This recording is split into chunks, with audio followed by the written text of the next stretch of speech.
Station Ghanpur నియోజకవర్గంలో నిర్వహించిన బహిరంగ సభలో సీఎం రేవంత్ రెడ్డి మాజీ సీఎం కేసీఆర్ పై విమర్శలు గుప్పించారు. 1,81,000 కోట్ల ప్రాజెక్టులపై కేసీఆర్ ఖర్చు చేశారని అన్నారు. 1,02,000 కోట్లను కాళేశ్వరం కట్టడానికి వాడారని చెప్పిన సీఎం రేవంత్ కట్టిన 3 ఏళ్లలోనే కాళేశ్వరం కూలిపోయిందని గుర్తు చేశారు. కేసీఆర్ ముఖం చెల్లక ఫామ్ హౌస్ లో దాక్కున్నారని విమర్శలు ఎక్కుపెట్టారు.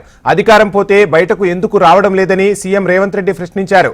ఫామ్ హౌస్ నుంచి బయటకు రాని కేసీఆర్ కు ప్రతిపక్ష హోదా ఎందుకన్నారు. 15 నెలల్లో కేసీఆర్ కు సర్కార్ 58 లక్షల జీతం ఇచ్చిందని, ఫామ్ హౌస్ లో ఉండి కేసీఆర్ ఏం సందేశం ఇస్తున్నారని సీఎం రేవంత్ ప్రశ్నించారు. 10 సంవత్సరాలు 1,81,000 కోట్ల రూపాయలు చంద్రశేఖరరావు గారు సాగునీటి ప్రాజెక్టుల మీద ఖర్చు పెట్టిండు. అందులో 1,02,000 కోట్ల రూపాయలు ఒక్క కాళేశ్వరం కట్టడానికి వాడిండు. 1,00,000 కోట్లు పెట్టి కట్టిన కాళేశ్వరం 3 ఏళ్లనే కట్టుడు, 3 ఏళ్లనే కూలుడు జరిగిపోయింది.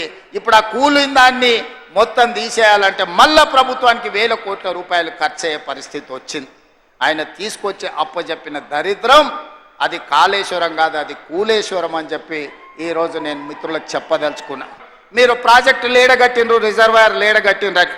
నేను హరీష్ రావు గారికి టీఆర్ఎస్ నాయకులకు సవాల్ ఇసిరదలుచుకున్నా. పిల్లకాకులతో నాకెందుకు కానీ అసలైన ఆయన రమ్మని ఆయనతోనే మాట్లాడతా. శ్రీరామ్ సాగర్ మీద మాట్లాడదామా, నాగార్జున సాగర్ మీద మాట్లాడదామా, శ్రీశైలం ఆనకట్ట మీద మాట్లాడదామా, జూరాల మీద మాట్లాడదామా, భీమా మీద మాట్లాడదామా, నెట్టంపాడి మీద మాట్లాడదామా, కోయిల్ సాగర్ కట్ట మీద మాట్లాడదామా, రాజోలి బండ డైవర్షన్ స్కీమ్ దగ్గర మాట్లాడదామా, లేకపోతే మంజిరా పరివాహక ప్రాంతంలో మాట్లాడదామా? చంద్రశేఖరరావు గారు వీళ్ళని కాదు, నువ్వు రా. వెనకడికి చెప్పారు, నీకు తెలుసు కదా మా దెబ్బ ఎట్లుంటుందో, కాంగ్రెస్ పార్టీ కార్యకర్తల దెబ్బ. 2023 డిసెంబర్ 3 నాడు చూసినావు కదా మా కార్యకర్తల దెబ్బ. అందుకే ఇవాళ ఆయన మొహం జల్లక ఫామ్ హౌస్ లో దాచుకొని ఇవాళ వీళ్ళను ఉసిగొల్పుతున్నాడు. ఏమన్నా అంటే పెద్ద మనిషిని అట్లా అంటారా అంటే, పెద్ద మనిషిలాగా వ్యవహరించాలి కదా అని నేను అంటున్నాను. ఆయన అనుభవాన్ని తెలంగాణ కోసం వాడా? అధికారం పోతే బయటికి రాడా? బయటికి రానప్పుడు ప్రతిపక్ష హోదా ఎందుకు? 58 లక్షల జీతం ఎందుకు?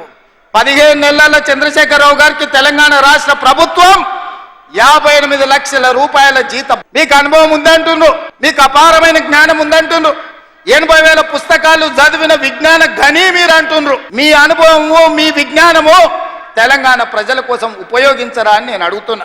మీరైతే 1,00,000 కోట్ల రూపాయలు సంపాదించుకున్నారు, టీవీలు పెట్టుకున్నారు, పేపర్లు పెట్టుకున్నారు, ఫామ్ హౌస్లు కట్టుకున్నారు. నువ్వు గజ్వేల కట్టుకుంటే నీ కొడుకు జన్వాడలో కట్టుకున్నాడు, నీ అల్లుడు మొయినాబాద్లో కట్టుకున్నాడు, నీ బడ్డ శంకర్పల్లి దగ్గర ఫామ్ హౌస్లు 100 ఎకరాలలో కట్టుకున్నారు. మరి తెలంగాణ ప్రజలు ఉన్న భూములు అమ్ముకొని ఆత్మహత్యలు చేసుకుంటుంటే ఈ ట్రిక్ ఏదో మాకు చెప్పరా?